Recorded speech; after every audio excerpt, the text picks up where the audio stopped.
Today we will discuss about India as a major world player at 75. As we all know that in this year we have crossed our 75 independent years. So let's start our today's study. So India has emerged as one of the key players in the international arena in today's world without compromising its basic premise. This year marks 75 years of India's independence and a moment that is being cherished and celebrated. But then, like with all celebration, we must look back and take a stock of the journey traveled so far and also chart our future of course of action. सो हमें 75 years हमारी independence को हो गए हैं और हमें जो भी हमारा पीछे का जो ट्रैक रिकॉर्ड है और जो हमारे फ्यूचर के जो भी हमारे प्लान है उसके ऊपर हमें ध्यान देने की ज़रूरत है. So foreign policy is one of those areas that usually see continuity over long periods of time. Then political changes now notwithstanding, the Indian story is similar in this sense that one sees continuity for a long period since 1947. For instance, India's commitment to a non-aligned status. As we all know that our foreign policy is non-alignment among others. But with the political scenario changing in the last decade or so, the contours of foreign policy have also seen some major changes. A few have been bold while others have been more a subtle nature. ठीक है, हमारी जो foreign policy है वो non alignment policy है.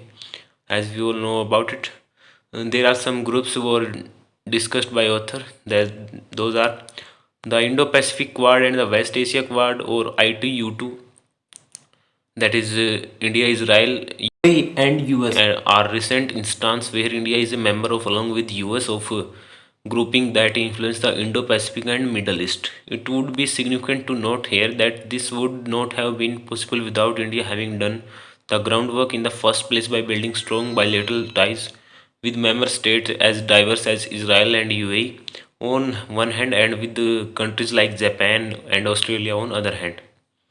ठीक है, these are some our important friends in international arena.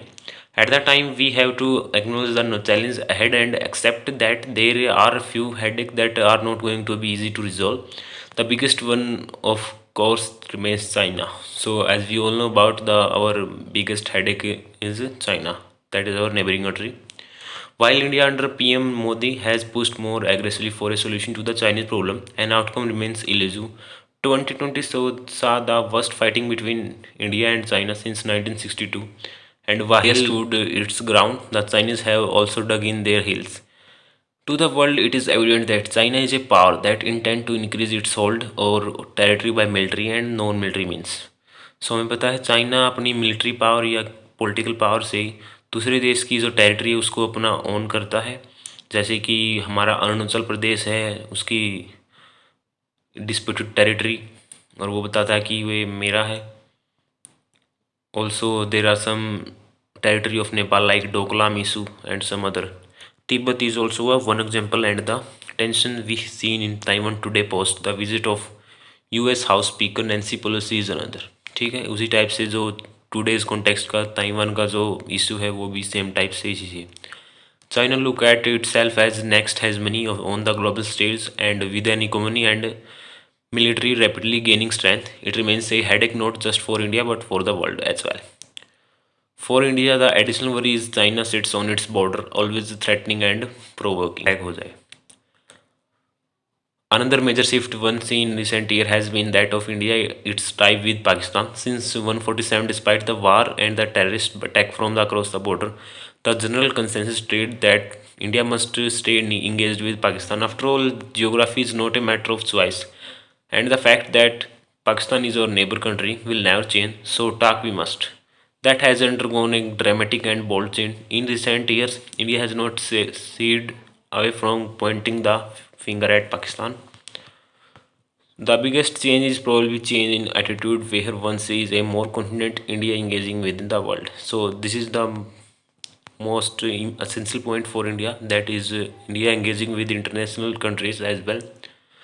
So for many of the terrorist attack in India bilaterally globally, India has also gone a step further and now refuses to indulge in talk where the trust deficit is so huge that Indo-Pak talks have been reduced to photo ops Russia and US, India has traditionally been always closer to Russia, but recent years point to a shift.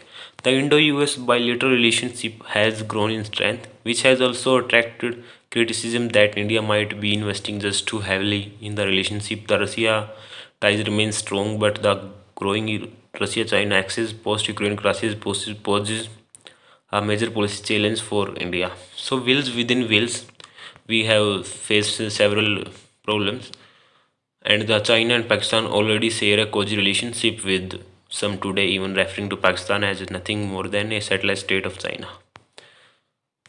Next we have for India the challenge remains to maintain delicate balance, keeping old friend happy while new friend are formed. This is the most basic point for the India's foreign policy कि हमें जो हमारे पुराने friend हैं उनको हमारे साथ maintain करके चलना है और जो नए फ्रेंड हैं उनको बनाते हुए चलना है. In the last 75 years, the world has changed and so has India. The world has seen the end of the Cold War and a world shifting from bipolar to unipolar and also stages of multipolar one. India has set its old skin to the and is ready to embrace the world in a more confident fashion, cognizant of its position on the world stage, but the challenge remains some very tough ones like China. So we have to resolve these types of challenges and move further for our future plans. So this was the analysis of India 75 years journey. So हमें अभी अभी भी हमारे future plan को लेकर बहुत ज़्यादा कोशिश रहने की ज़रूरत है. This is from my side. Like this video, please don't forget like, share and subscribe. Thank you. Have a nice day.